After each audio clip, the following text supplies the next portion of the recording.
I take this opportunity to reiterate the Government of Kenya's commitment to providing strong and reliable support for both public and private universities, ensuring that higher education continues to thrive and be accessible. It is for this reason that we have been deliberate in our efforts to resolve the financial crisis that brought our public universities almost to their knees. By 2022, you all know public universities were grappling with immense financial challenges, having accumulated debts exceeding 120 billion. Of the 40 public universities, 23 were technically bankrupt and at the risk of closure. However, the report of the Presidential Working Party on Education Reforms, led by Professor Raphael Munavu last year, recommended a student-centered higher education financing model, which we adopted. By implementing this model, the government was able to disburse 41 billion shillings in student loans and scholarships to universities within a year. As a result, our universities are now in better financial health and are on track to settle their outstanding debts within 3 years. Additionally, the Government of Kenya is implementing the Working Party's recommendation to ensure that the student-centered model transforms higher education funding to better serve all stakeholders, leaving no student behind and making university education a universally accessible good.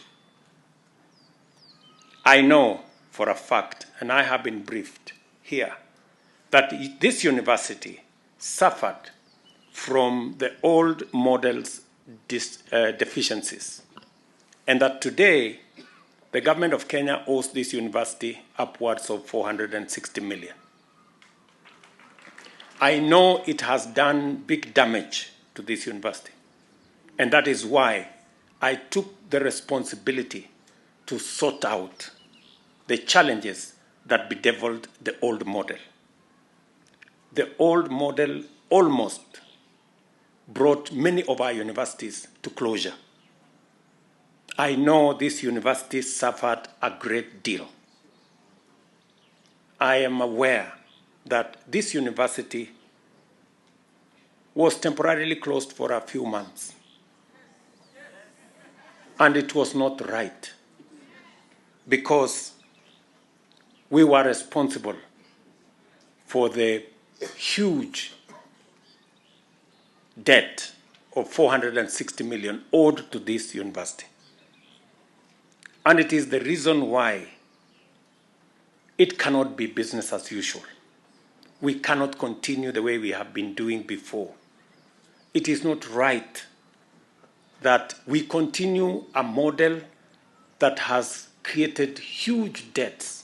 And that is why I am deliberate, I am intentional, and I am focused on making sure that we have a model that does not again take our university education to where we have it with 120 billion debt. I am very clear in my mind, and I have worked with all the vice chancellors to make sure that we have a model that makes university education accessible but puts it on a sound financial footing.